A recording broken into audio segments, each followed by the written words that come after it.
Alright, let's talk about this brand new Dragon Ball What If video. This time we have What If Goku was trapped in the Hyperbolic Time Chamber, Part 3, the Frieza Saga. Goku and his Saiyan quote-unquote allies have traveled to planet Namek and will be met with various adversaries. If you like this sort of content and want to see more, then be sure to leave a like, subscribe, and click the bell icon so you never miss another video. The like goal for this video is 5,000 likes, and I know we can get there. Huge shout out to the thumbnail artist for this What If, NicholasAlexanderFries. You can find his email to contact him down in the description. He's done many of my thumbnails lately, and I really appreciate it. Anyways, let's get on with the video. Nappa, Vegeta, Raditz, and Goku land on their space pods at planet Namek.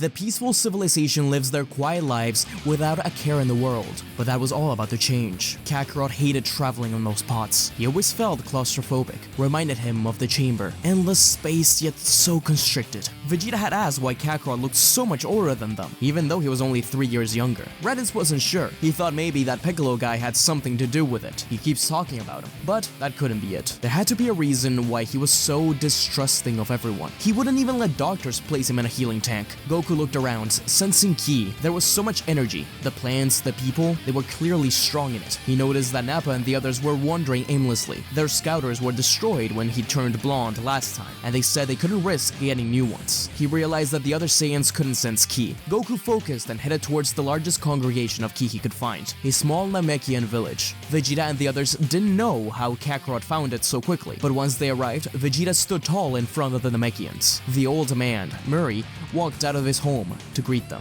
At the sight of the Namekians, Goku's heart began to beat fast. The thought of Kami, the time chamber, and being betrayed just surged through his mind. Vegeta threatened Murray and the rest of the village, but they just wouldn't comply with their demands. Vegeta was going to enjoy torturing them. He points his hand directly at a child, Dende.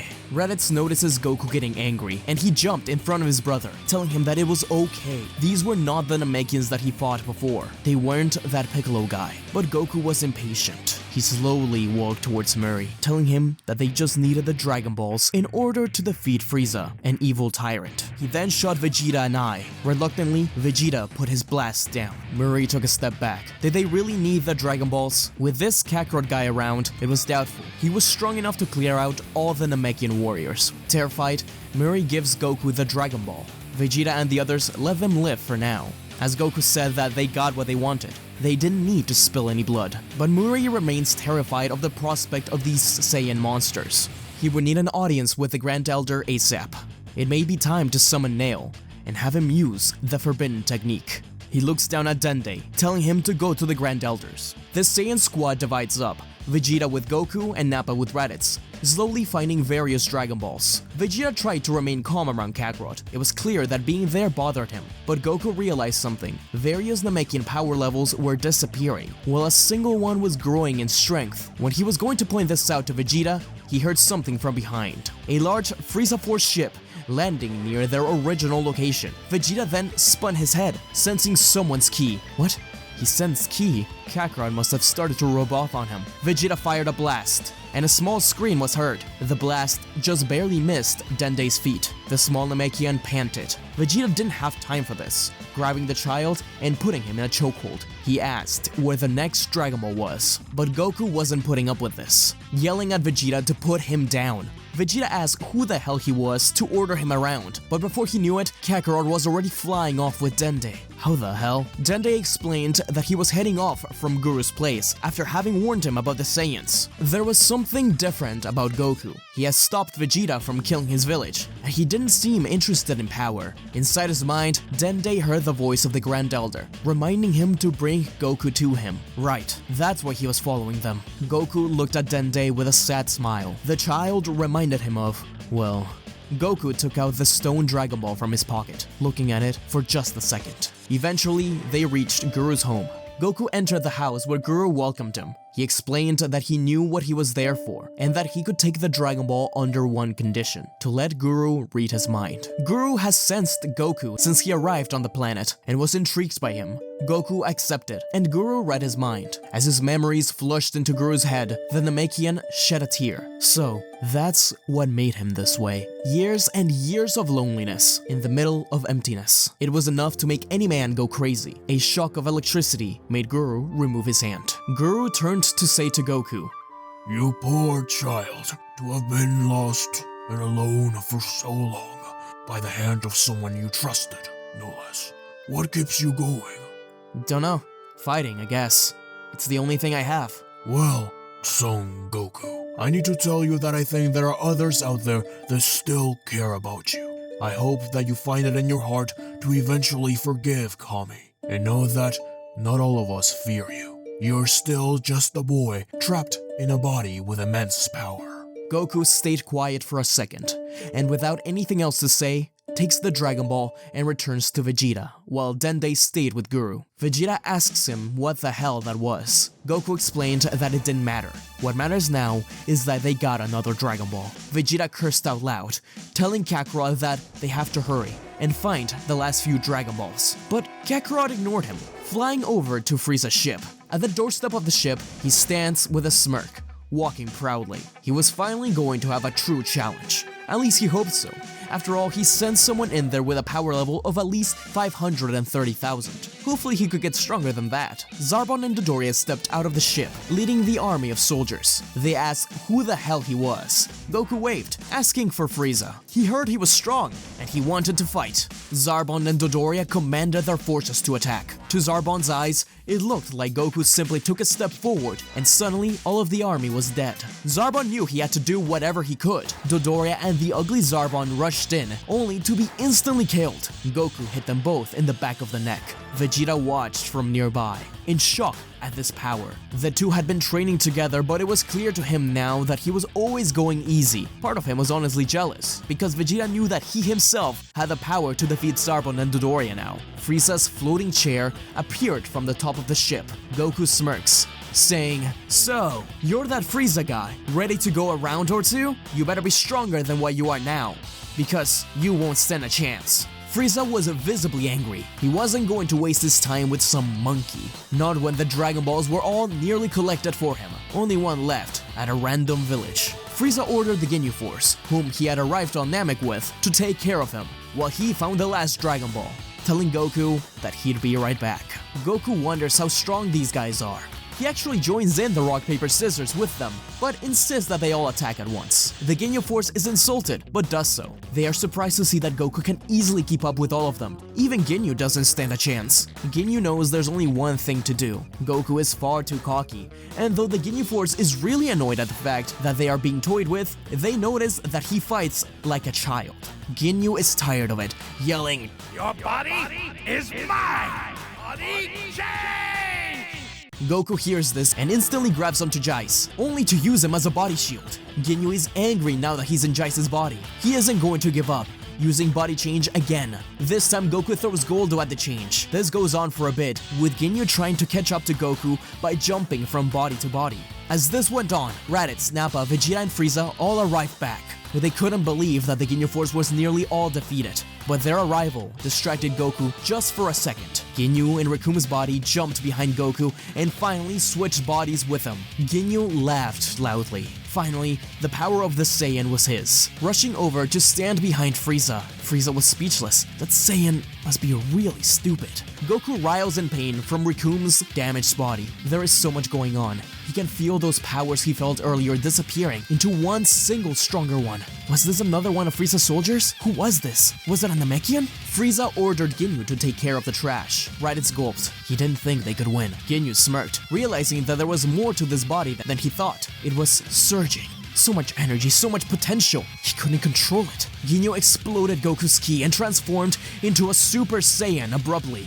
Frieza's scouter exploded. That was the Super Saiyan. Frieza locked eyes with Vegeta. They both knew it, but Kakarot was still unaware of the significance of this form. Frieza couldn't allow anyone to have such power. Ginyu was loyal, extremely loyal. He would have his defenses down for his lord. And with that thought, Frieza blasted a death beam right through his minion. I'm sorry, Ginyu. I cannot allow that form to exist. not as long as I am in power. With the last of his strength, Ginyu tries to switch bodies with Vegeta, but Vegeta had watched Goku's battle and learned through it, simply kicking Rikuma's body right at the blast, forcing Goku and Ginyu to switch around. He yelled at Raditz and Nappa to get Goku as Vegeta himself rushed to battle Frieza. Goku sighed in relief, while Raditz carried him into the healing tank. He started to freak out. He needed to get out of there. He couldn't let anyone trap him again. He asked Raditz why he was doing this, but slowly he started to calm down as Raditz told him that he wasn't leaving him, that they needed help defeating Frieza, but he needed to be healed first. Meanwhile, Nappa took on the Ginyu Force. They were all extremely damaged, and above that, in bodies that didn't belong to each other. At the same time, Frieza and Vegeta's battles continued. Frieza already going through his transformations. Looks like Vegeta's training with Goku did something after all. Goku's eyes darted open, and he felt the power he sensed earlier coming in close to them, maybe stronger than Frieza. In the midst of battle, a wolf of air dragged Vegeta and Frieza back, as Neo looked up to the evildoers. You two are not welcomed here. This is a peaceful planet. Leave, or I will remove you myself. You have what is perhaps the most dangerous being in the galaxy. We Namekians want nothing to do with you. I'm flattered, though I assure you I am far from the most dangerous being in the galaxy. Not with Lord Beers. I wasn't talking about you. The hatch of the ship opens as Goku, drenched in water from the healing tank, walks out. He removes his breathing piece, throwing it to the side. Nail and Goku stare each other down. Piccolo? I thought I defeated you for good. You must have me confused with someone else. Even so, it was one of you people, Kami, that locked me away for 30 years. He was the strongest being I ever fought, and I've been going around the universe trying to find someone stronger. Be careful what you wish for. Raditz watched from the doorway as the battle between Goku and Nail began. It was incredible. They were clearly above any of them. Frieza couldn't believe it. He was angry. He was going to show them that no one could ever be stronger than him. Without wasting any time, he transformed into his 100% full power state. Goku's base state is struggling against Nail, as this Namekian warrior is stronger than even Frieza. There were 50 known Namekian warriors we see through the Frieza arc, but perhaps there were more here and there. If Nail fused with every single one of them, what kind of power could he get? Goku is finally forced into Super Saiyan for the first time in a long time. That's when Goku begins to win. Nail slowly starts to get pushed back. However, Nail uses things other than his power to keep Goku at bay. In particular, he uses the fact that Goku still fights like a child. This Goku never had any training beyond Master Korin, only 1.5 years of instruction with Kami, and even then Kami was very reserved. Goku is unrefined and not used to actually competent opponents, and every mistake that Kid Goku could have made as a kid is being repeated. Goku is effectively still a 15-year-old kid when it comes to fighting style. Once Frieza reached his 100% power, he completely ignores Vegeta, rushing in to attack Goku, but Kakarot is too focused on the match at hand. He simply turns his hand over to Frieza, flicking him back down to the ground. He's all yours, Vegeta. Right then and there, Goku burst into Super Saiyan 2. Vegeta's eyes widened and filled with tears. No way, what was that? That was the same thing he saw back on the other planet. Another Super Saiyan transformation. He was sure of it now. Something beyond regular Super Saiyan. Was that low-class trash really that far ahead of him? Vegeta dropped to his knees, punched the ground over and over again, cracking it. Lava spewing around him. Nappa and Raditz couldn't believe it, but Vegeta was now a Super Saiyan. The anger he felt by being left behind in the dust by Kakarot pushed him to it. Frieza slowly got off the ground just to see Vegeta walking towards him. I was a fool for thinking that I would let Kakarot take care of Frieza for me. I don't need him. I can do it myself. Frieza starts to yell about how he will kill at least one Super Saiyan today. If it's the prince, then so be it. Thus, the battle between Goku and Nail and Frieza and Vegeta began. Vegeta didn't care that Kakarot was stronger than him at the moment. All he cared about was Frieza. Goku, on the other hand, was having the time of his life. The clashes shook the entire world over time, slowly breaking it apart. Goku in particular didn't know how to maintain himself, and he was destroying parts of the world. This infuriated Nail, and it seemed like he was fighting better and better over time. Meanwhile, Raditz and Nappa gathered their Dragon Balls, but realized they couldn't summon the dragon. Was there something else to this? Perhaps a Namekian passcode? Vegeta slowly started to tear down Frieza. Though the Emperor was a formidable foe, Vegeta wanted to beat Frieza at his best. He was doing so, but Frieza realized that he was at the end of his rope. Nail looked around him. His planet was being incinerated. Goku and Nail looked on. Nail couldn't stand to watch this. He rushed off to try and summon the dragon, but Goku wouldn't allow him to leave without finishing their match. They were having so much fun. Vegeta didn't care about the planet, even if it was about to explode. He knew he had already won against Frieza, but as he was about to finish him off, Frieza spoke up. Wait, Vegeta. Don't you see? Don't you sense him? I may not be able to sense his power, but I know you spent enough time with him to realize that there's a bigger threat in the universe than I am. What will you accomplish by killing me if he's still around, representing a threat to you? I may not be able to defeat him alone, but together. Vegeta cursed under his breath. Frieza was right. He could sense Kakarot's ki. Could they defeat him together? Reluctantly, Vegeta gave a hand to Frieza. In the meantime, Nail begins to explain to Goku that they can't allow his planet to explode. If he lets him use the Dragon Balls to bring it back to its former glory, then the match will continue. Goku thought about it. He wasn't heartless. He wasn't like Kami. But Goku's thought process was interrupted by a death beam through the arm. Frieza had appeared with Vegeta, and Goku was angry. This attack caused him to explode his ki and sent Nail flying back.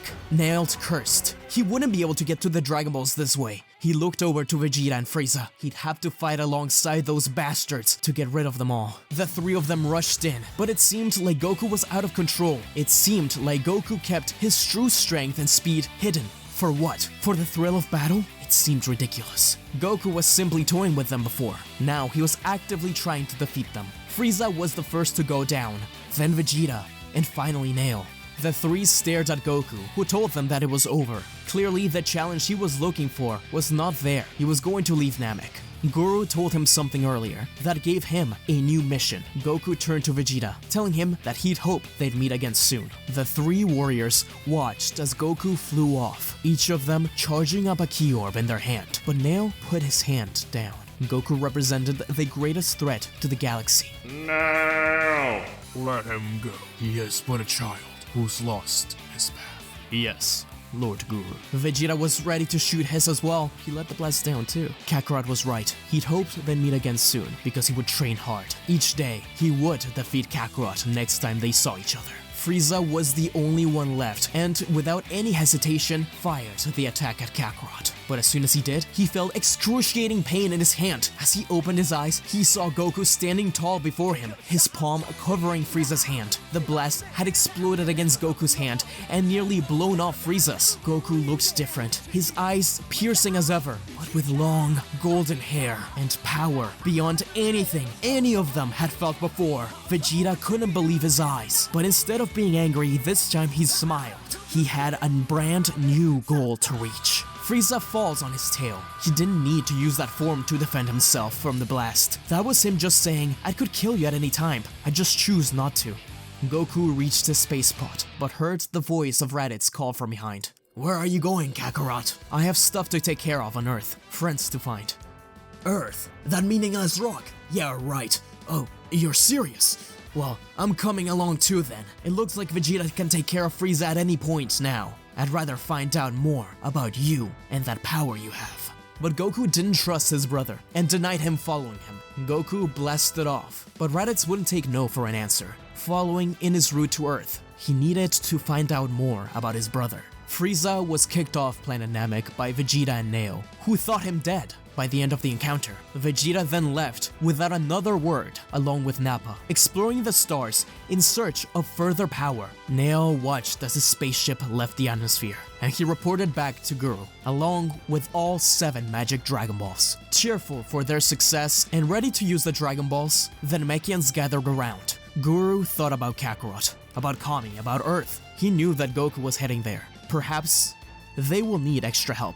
Guru saw something special in Kakarot, and he saw the way he protected Dende. Thus, he placed a hand on the small Namekian's head, telling him that Earth will need a guardian in the nearby future. 3 wishes were made, 1 to restore Namek, 1 to remove the remainders of the Frieza Force from that planet, and finally, to teleport Dende to Earth, where he would find Mr. Popo. And so, a few days passed. Back on Earth, Bulma rushed around her office for tools to use in her new project. Earth without Goku gave them time to repair and rebuild. but she did a double take to look at her workbench. Those Dragon Balls that had remained stone for years once again glowed.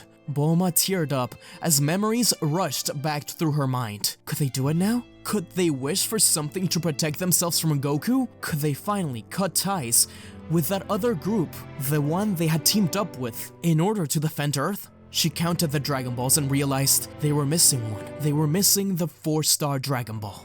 Face it, Bulma. Our plan is the only thing that will work if that man returns. Our creations will put an end to our fears.